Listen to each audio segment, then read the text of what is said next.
Allah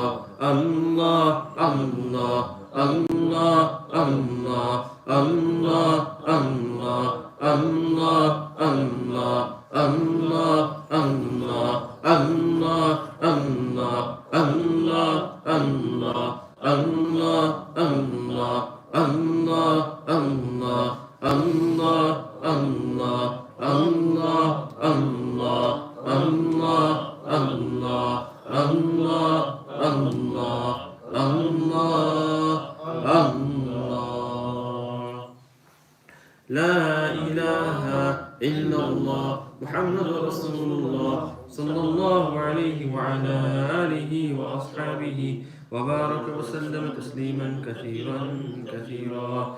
يا رب صل وسلم دائما أبدا على حبيبك خير الخلق كلهم. هو الحبيب الذي ترجى شفاعته لكل هول من الأهوال مقتهم.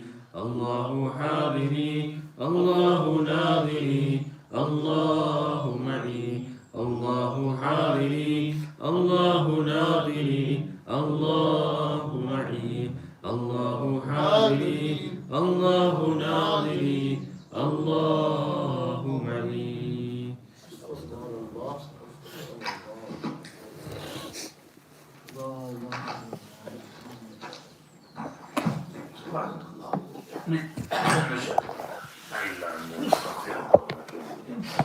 اللهم لك الحمد كله ولك الشكر كله ولك الملك كله بيدك الخير كله وإليك يرجع الأمر كله لا نحصي ثناء عليك أنت كما أثنيت على نفسك.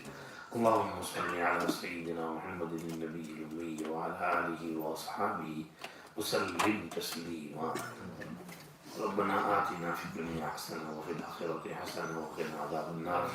رب اغفر وارحم وأنت خير الراحمين. اللهم افتح أغفار قلوبنا بذكرك وأتمم علينا بنعمتك وأسبغ علينا من فضلك واجعلنا من عبادك الصالحين واجعلنا من عبادك الذاكرين الشاكرين الصابرين واجعلنا من أوليائك المخلصين المنتخبين الغر المحجلين. اللهم اجعلنا نعظم شكرك ونكثر ذكرك ونتبع نصيحتك ونحفظ وصيتك.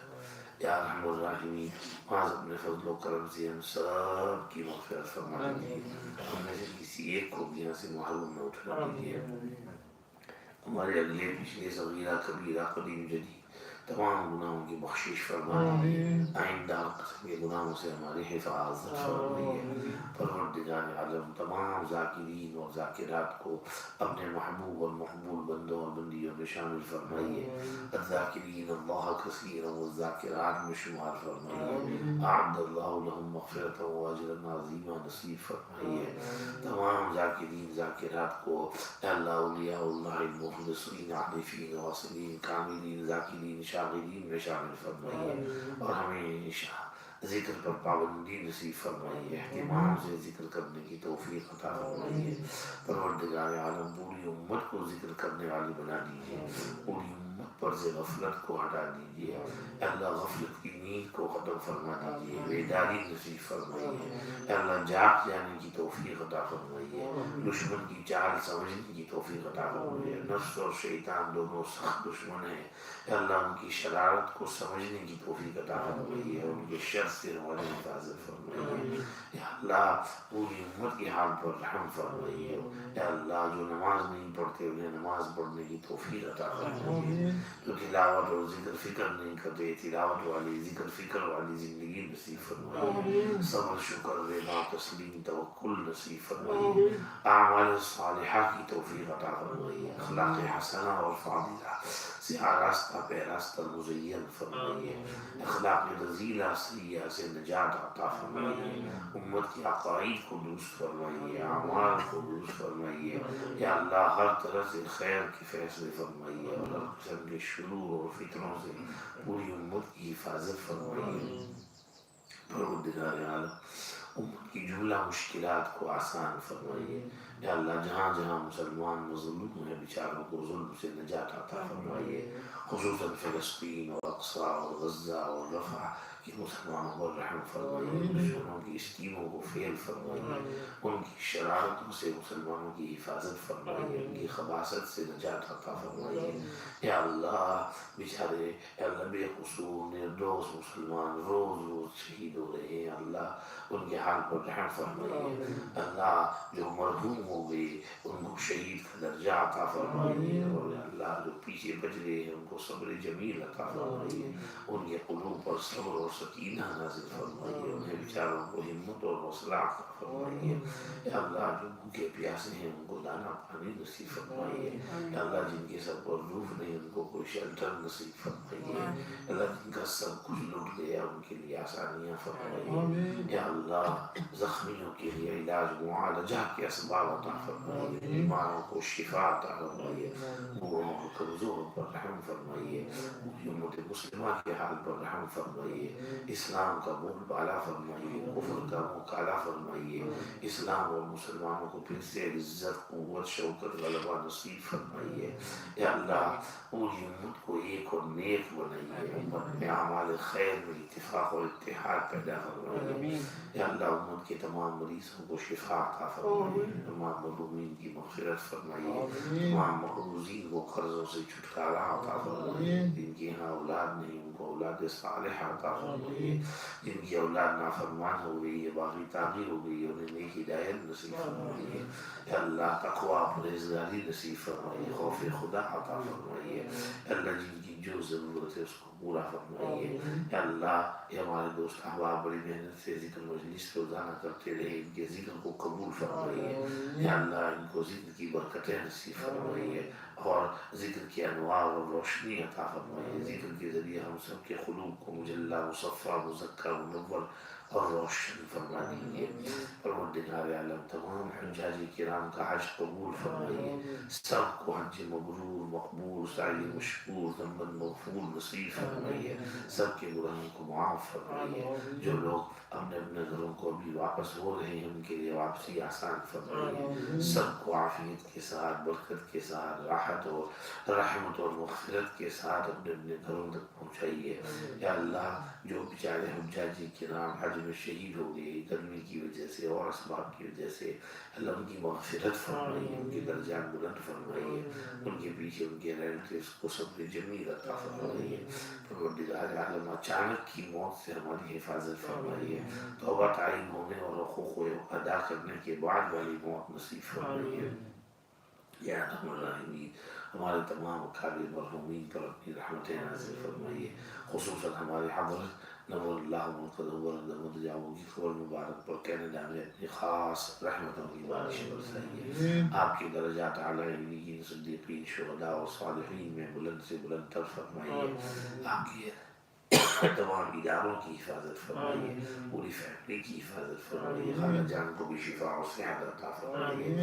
یا اللہ اسی طرح ہمارے دیگر اکابر حضرت شیخ یونس صاحب، حضرت پیر صاحب، بڑے حضرت نور اللہ مراقبہ وہ سبھی کی قبروں پر اپنی رحمتیں نازل فرمائیے، سب کی درجات بلند فرمائیے۔ یا اللہ اور ہمارے اساتذہ کرام سب کو ہماری طرف سے جزائے خیر عطا فرمائیے۔ یا اللہ ہمیں جن کے ماں باپ مرحوم ہو گئے یا اللہ ان سب کی قبروں کو جنت کا باغ بنائیے، نور سے بھر دیجیے، خوشادہ فرما دیجیے، ان کو قبروں میں راحت سکون عطا فرمائیے، جن کے ماں باپ زندہ ہیں خدمت کرنے دعا لینے کی توفیق عطا فرمائیے، ہمارے بیوی بچوں کو نیک صالح بنائیے، آنکھوں کی ٹھنڈک خوشی کا ذریعہ بنائیے، حافظ اور عالم دین کا داعی اور خادم بنائیے۔ پروردگار عالم ہمارے ہر کام میں خیر عطا فرمائیے، ہماری تمام اداروں کی حفاظت فرمائیے، FLC کی حفاظت فرمائیے، راستوں میں اللہ عافیت کے ساتھ جلدی سے نمازیں شروع کرا دیجیے، جو بھی رکاوٹیں ہیں ان کو دور فرمائیے، کام کی ضرورت ہے اس کو پورا فرما دیجیے، اچھے کام کرنے والے نصیب فرمائیے، اچھے معاون اور مددگار نصیب فرمائیے۔ یا اللہ ہماری ٹوٹی پھوٹی دعائیں قبول فرمائیے، ہر طرح کی خیر و برکت نصیب فرمائیے، ہر قسم کے شرور اور فتنوں بلا اور آفت و مصیبتوں بیماریوں پرابلم اور ٹینشن سے حفاظت فرمائیے۔ اللہ جو حضرات دعا میں شامل ہیں ہر ایک کے دل میں جو بھی جائز مقصد ہے اس میں کامیابی نصیب فرمائیے۔ ربنا تقبل منا انك انت السميع العليم وتب وتب علينا إنك أنت التواب الرحيم. صلى الله تعالى على خير خلقه سيدنا محمد وآله وصحبه أجمعين برحمتك يا أرحم الراحمين. اشراق پڑھنے انشاءاللہ مقبول حج عمرے کا ثواب ملے گا.